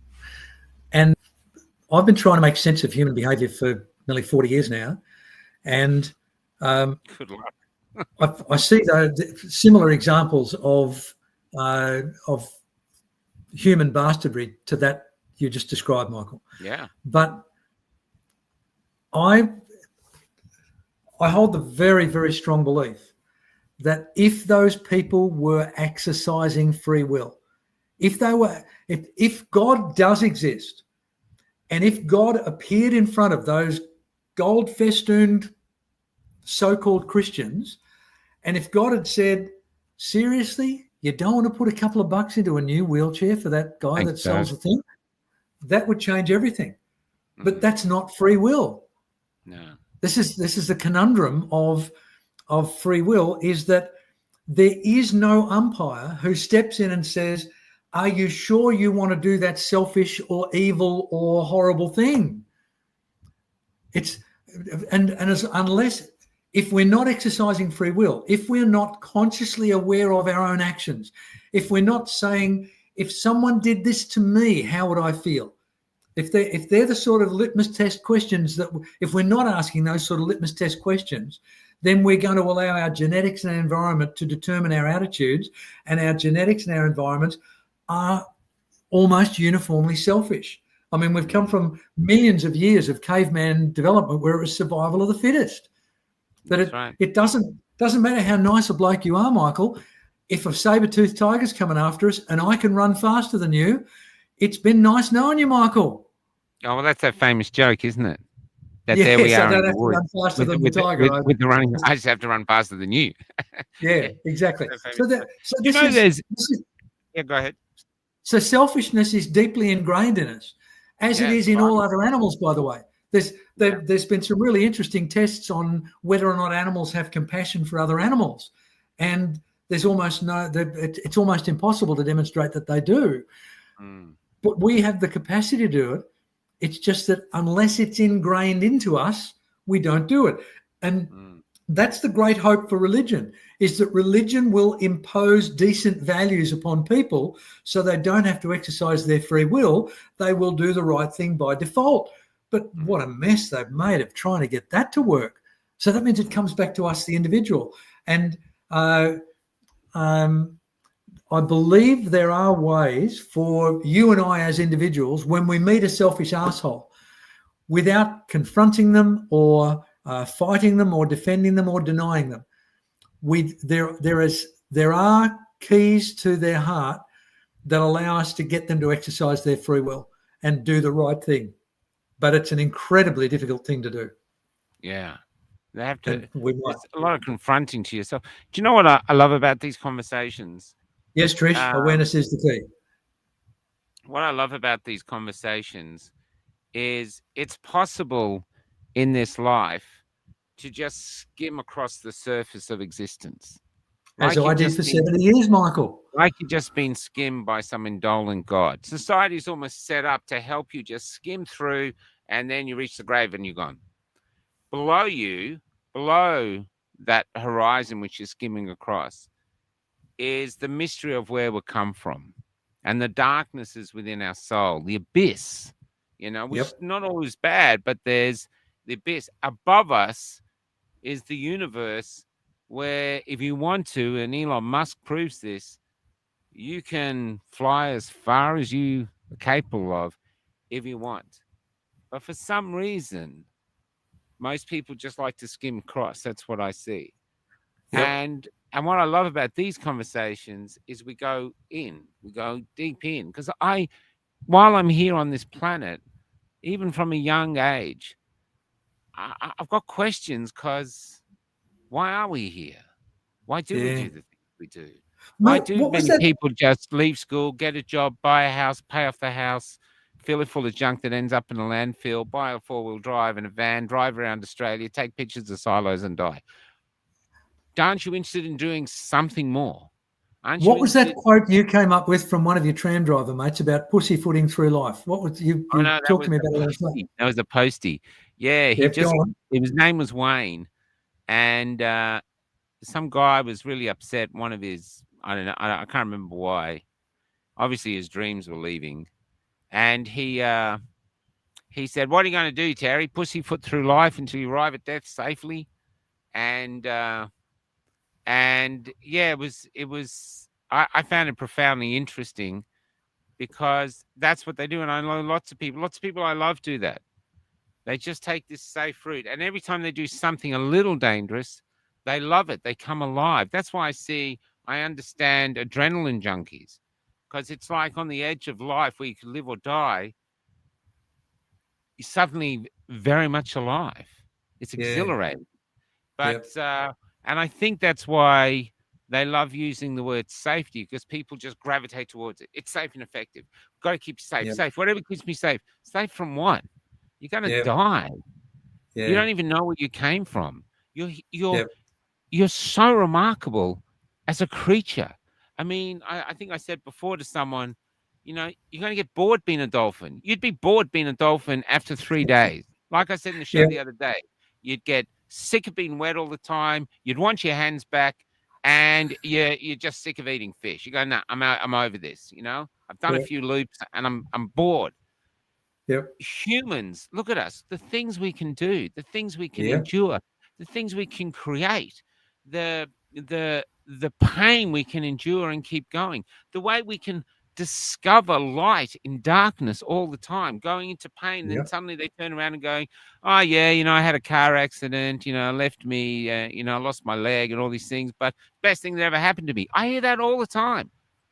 People turn adversity to how it changed their lives for the best all the time. I saw someone gave me a quote that said, you want to give someone a present, give them adversity.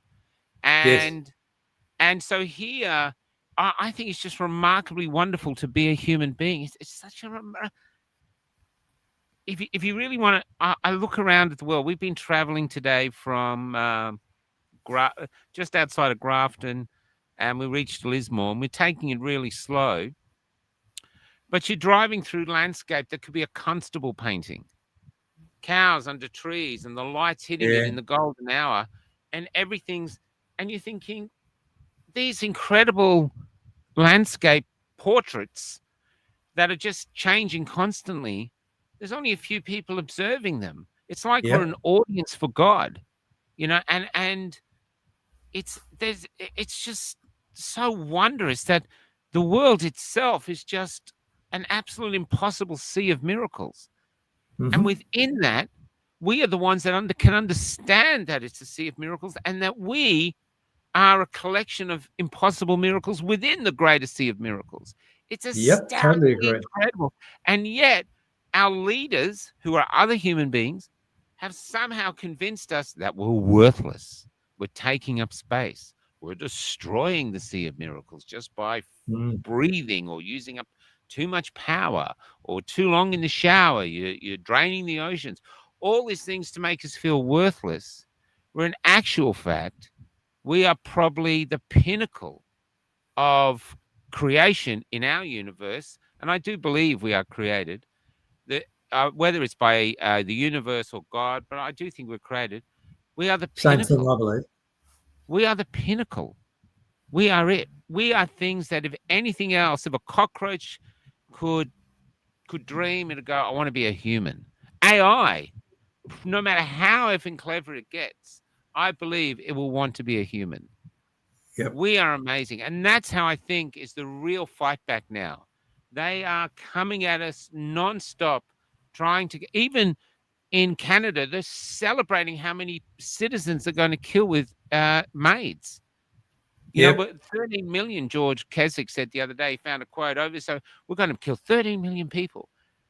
It's all about saying you're so useless. We've found a way to get rid of you.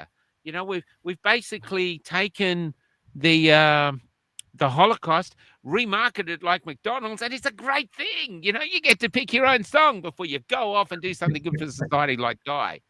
F you. That's why every day, every moment you're alive, it can be full of wonder, even if it's painful, even if it's bad, you know. And I remember being very young when I went through a lot of hard times, especially with my illness and shit, a lot of hard times. I always found it remarkable how the world was out of step with my emotions. I might have been dark and brooding, but the day was beautiful and the birds were singing. And then I realized that this world wasn't here for me. I was just the current tourist. And it was up to me what I did with that time. And the older I got, the more I realized I wanted to soak up everything I could. Everything.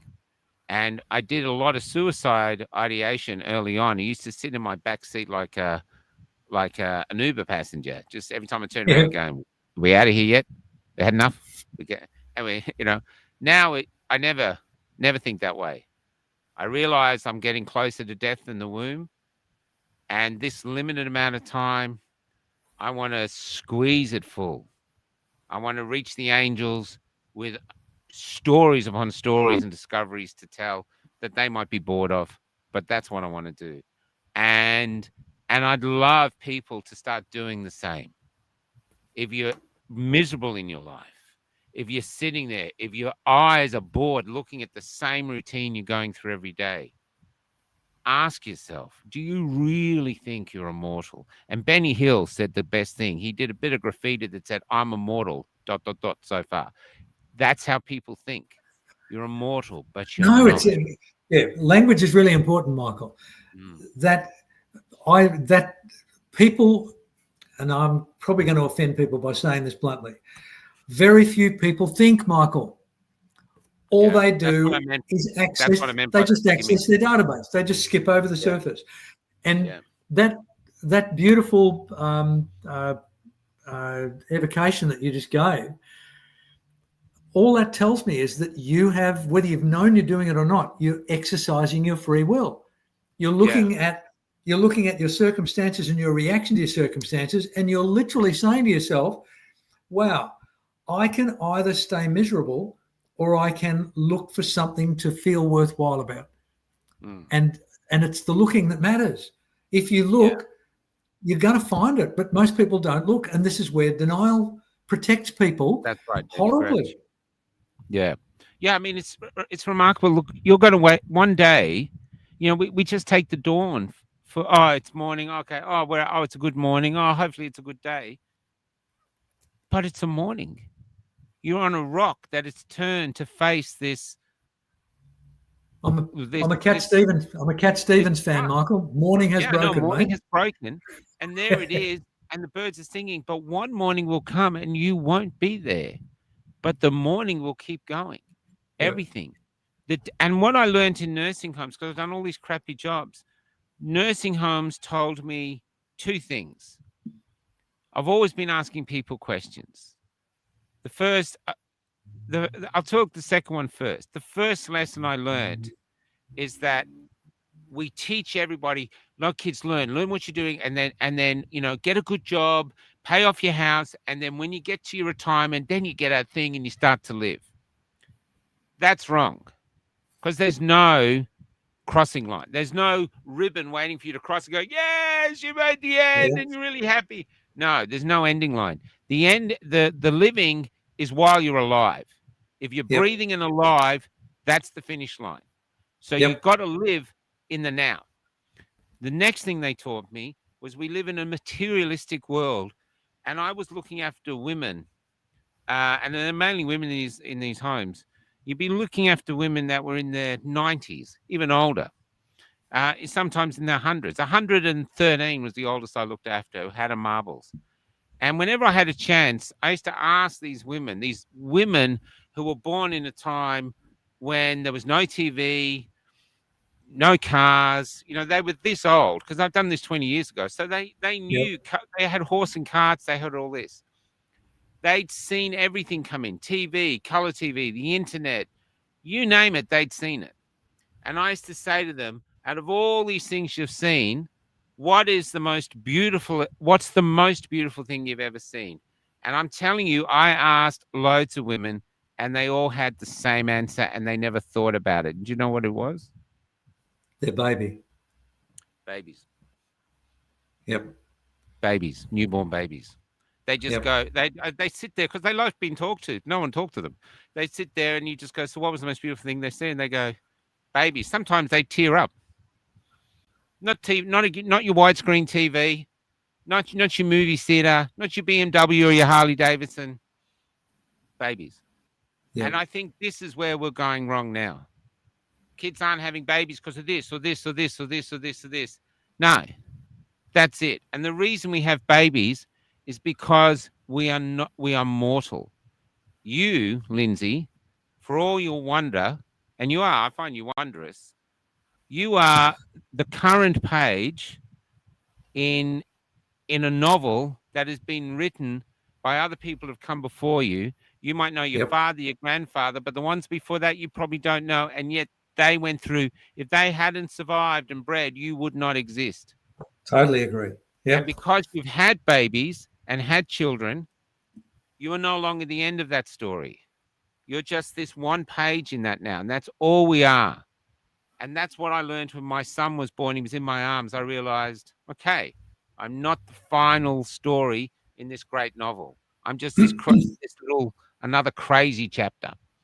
And we are duty bound to continue these stories, not for our own selfish reasons, but because so many other people have sacrificed and gone through hell to get us to here. We owe that to life to bring others in. And this is where I think our value system as a species is going awry. And they say overpopulation, this and this and this. I think that will take care of itself.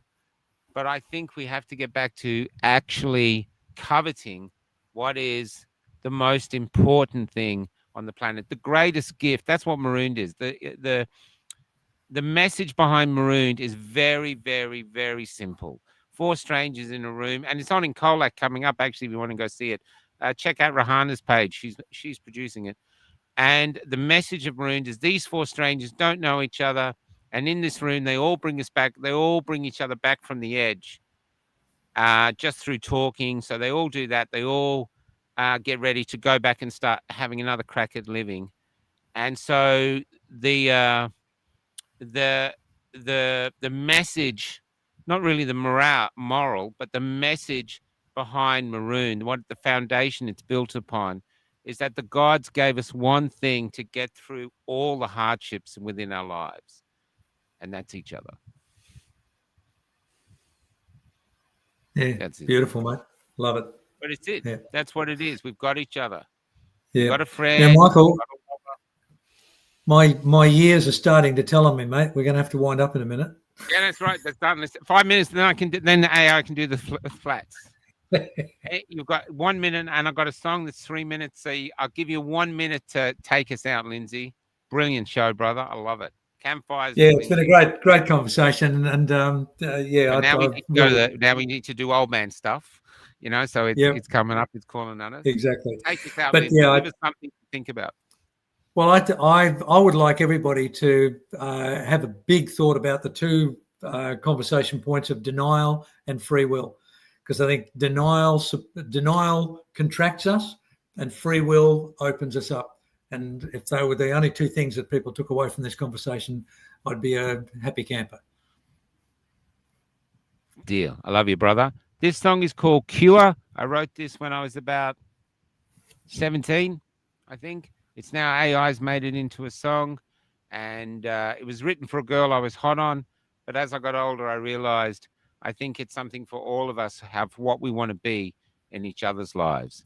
So good night, everybody. I'll see Lindsay again in 2 weeks. See you, Helen. And I'll come to Mullumbimby. Brady's coming. Brady Gunn, the leader of Stand in the Park.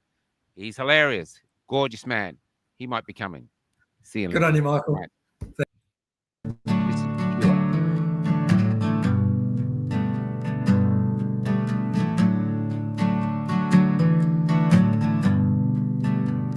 If I could be anything for you, I would be your cure.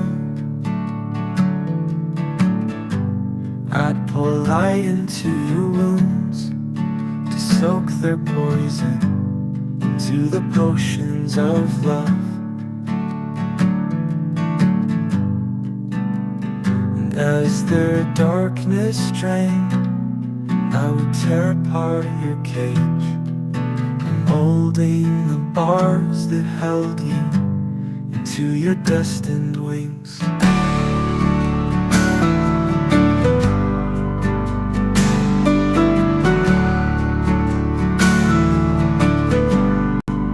And if from your flight you returned, I would have sewn a blanket for you, cut fresh from the curative fabric of spring. But hopefully you fly off to that destination you were born with, the one they tried to steal from your soul, that destination you were born with, the one they tried to steal from your soul.